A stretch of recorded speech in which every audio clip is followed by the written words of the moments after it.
Oh yeah, sexy biscuits. Nice.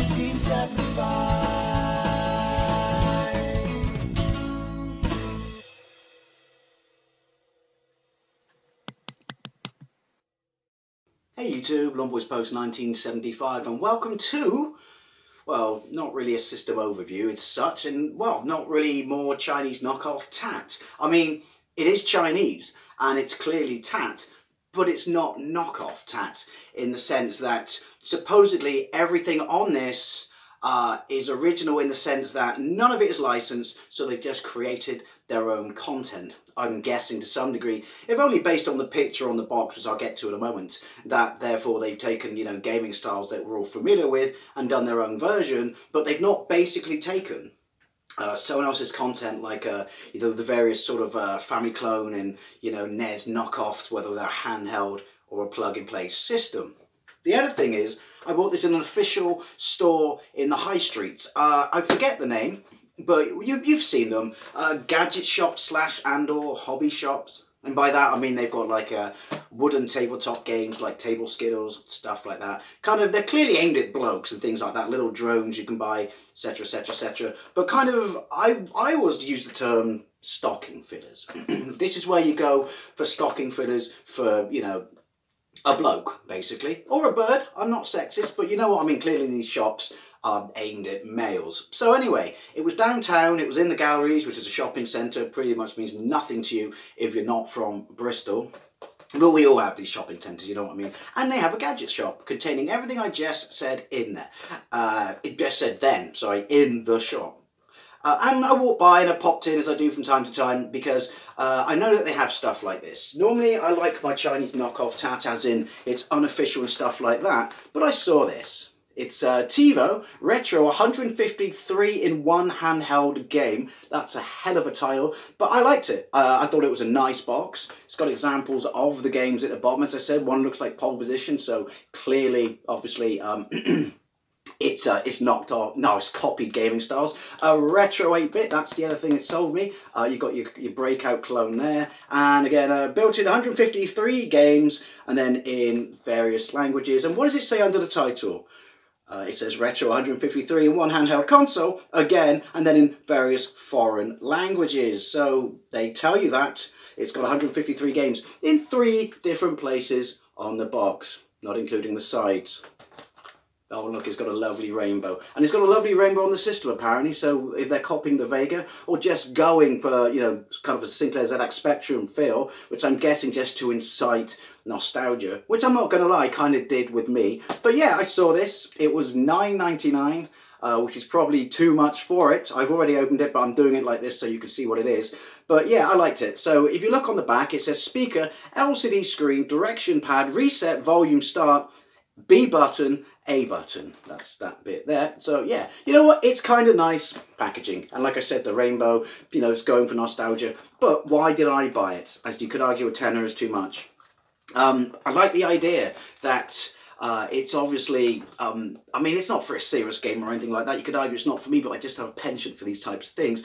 But I like the idea that they've not nicked other people's games, you know, or used ROMs or anything like that. How powerful the machine is, I honestly don't know. Is the screen backlit? Well, I didn't at the time, but I do know now. So let's get into it. Here's the first thing, because I've had this for a while and I put it on Facebook, that greeted me, because it's got some weight. The packaging's got some weight. So I pulled it open, I picked up the instructions, and then I went, wow, it must be cold in here. Look at all this wasted space. I guess you wouldn't buy it if the packaging was not that big and somewhat more in line with that, but since this country's so obsessed with, you know, the green tree hugging brigade and shit like that, what a waste of packaging. Even I will go out on that one and say, what a waste of packaging. But yeah, so there it is. It looks exactly like it does on the box, only it's tiny. Now, it takes 3 AAAs, which I've already put in it because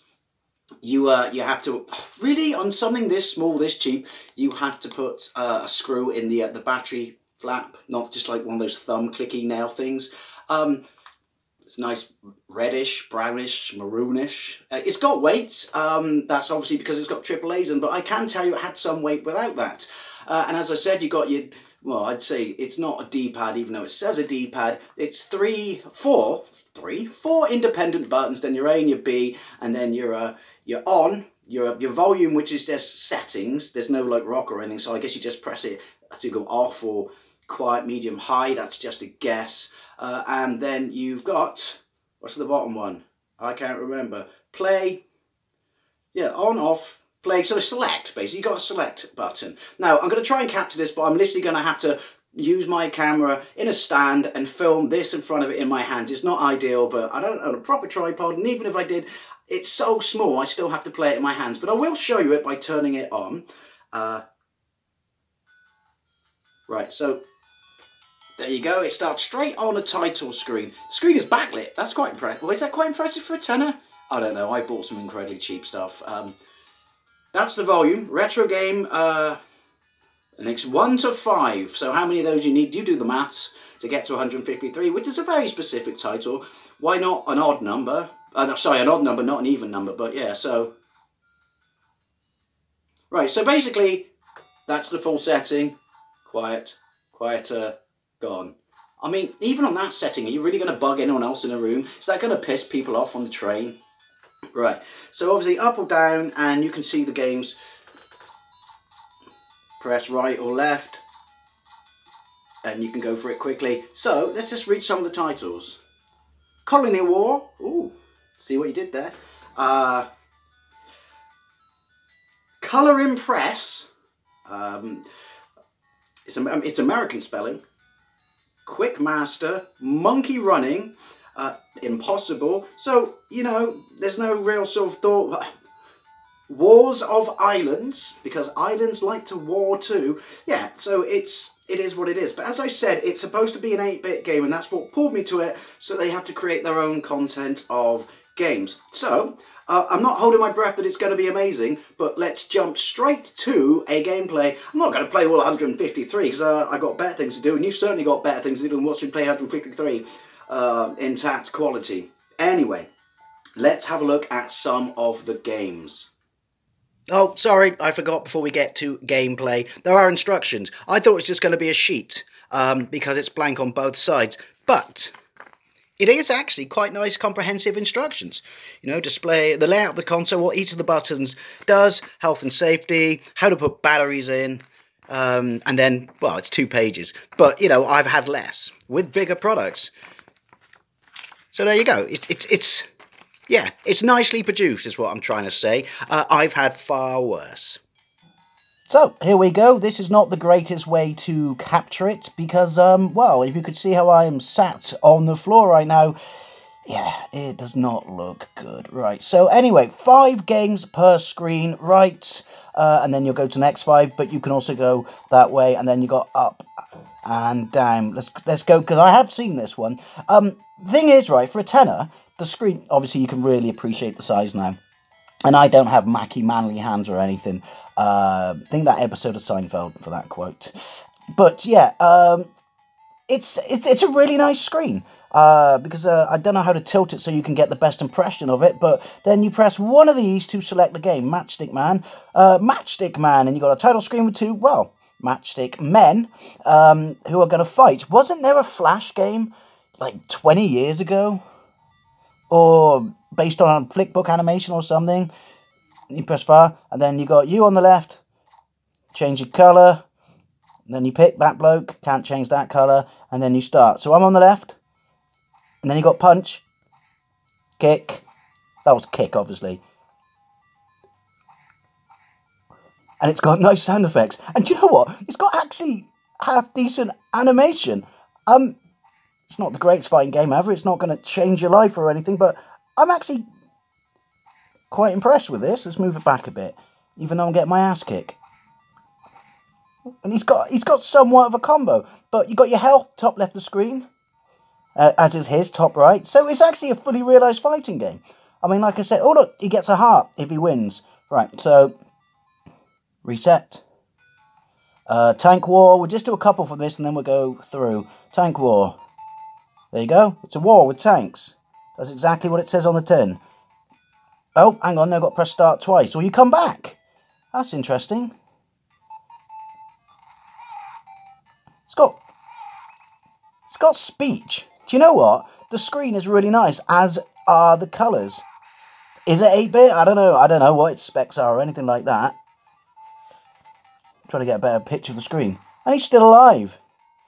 But do you know what? Obviously, it's not as good as any of those knockoff game systems where it's real games. But it's games. Is that your claim to fame? Your job is you write knockoff games, proper knockoff games for a system like this, right? The Agent, I like the sound of that. Ooh, look. Wait, is that first person? That can't be. Got a pause? Okay. That's actually really impressive. That's actually pretty cool. It's a first person. Oh. Lives top right, health top left. Do you know what? This is kind of cool. Do you know what this is? This is basically pure niche hobbyist, isn't it? Right, reset. No.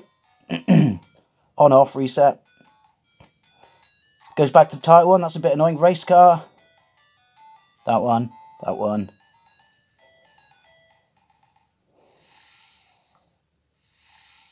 Right. It's got speech. That's accelerate.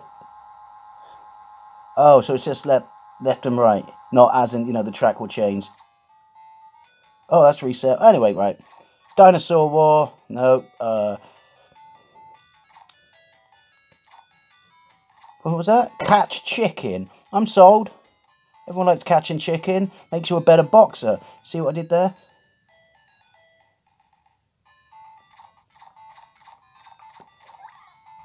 Oh, oh, what do I do? Pen him in the fence? I'm not sure what to do. None of these games have instructions. Oh, alright, let's go. Racing motor. How's that? Same as the other game, but you're on a bike. Oh well, let's go backwards. Duck theft, clear map. Mushroom ball. On all sides, eating worms. Ooh, Mars mission. So shoot 'em up. Yeah, it's going to be like Raiden. It's a Space Invader clone. Where they take more shots. Then, Kevlar. Right. Okay. I think we're getting a good feel for this. Like I said, it is what it is. It's a hobbyist shop that sells moving balls. Yeah. Destroy Hubble. That's a bit of a full-on title. I'm not sure what Destroy Hubble has to do with... Well, I know it's a bubble. What could they not spell? I thought you wanted me to destroy the space telescope. I can't. I'm a man of science. It's Pang. Do you know what? The sound's not bad either. This is more... I'm quite a bit more surprised than I thought I would be. That's what I get for trying to do it through the viewfinder. And you only get one life. Right. Right, don't do it for the viewfinder this time, Dave. Alright. There we go. Now I have cramp in my foot. Told you how I'm crouched right now. It's not pretty. Well, there you go. It's Pang.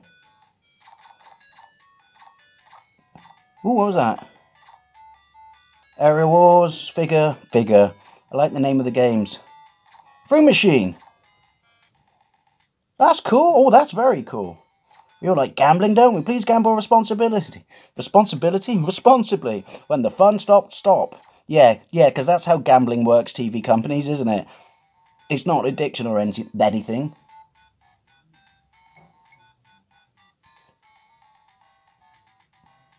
They've stolen the music from... I can't remember what, but they've stolen the music for some popular gamer franchise. Yeah, I'm not going to lie, that's not the best gambling simulator. Fruit Machine Simulator. one-armed bandit, if you will. We'll have a look at one more, but I mean, it's giving you a pretty good indication of what all the games are like, isn't it? Shoot Fruit, Kart Rider. Don't be just another... There we go. So, even though they've got different titles, it repeats. Of course it does. Did I just see a game called No Shaft? Oh. Flying Broom. Last game, we'll have a look at that. Oh, look at that. Start.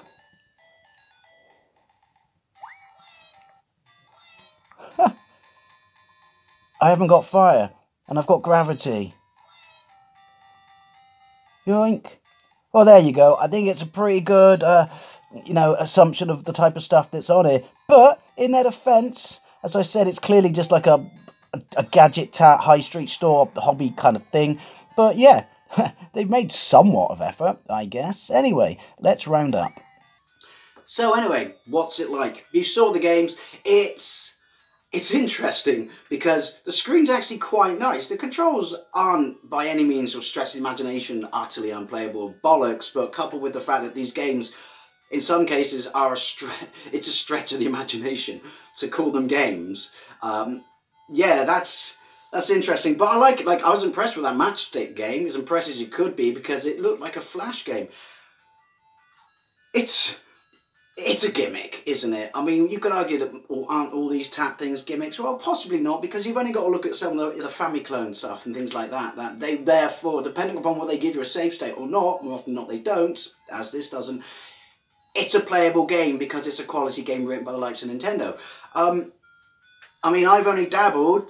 It's just a gimmick. It's a little bit of fun. Yeah, I stand by what I said at the start of this video. It's a stocking filler, isn't it? This is not for anyone serious about games, but on Christmas morning, it would be quite fun, to pull this out and just have a ratchet through. I like the fact that they've basically come up, obviously in some cases they are very closely copying off other games, but, and some of the graphics are alright. They're not amazing, but, they've attempted to fake 8-bit with a screen that's really, really nice and bright and decent colours, and it's fun. It's fun because it's so bad. I don't know if a really small child who's just got around to being able to play games would like this, because most of the kids these days have got smartphones because they're spoiled little bastards. But there you go. It won't turn off, despite the fact that it's got an on or off. You have to let it time out, which is a bit of a fault, I guess, because you keep holding on or off and it just resets the machine, despite the fact that it's the same button to turn it on. But yeah, it's a bit of fun. It's a gimmick.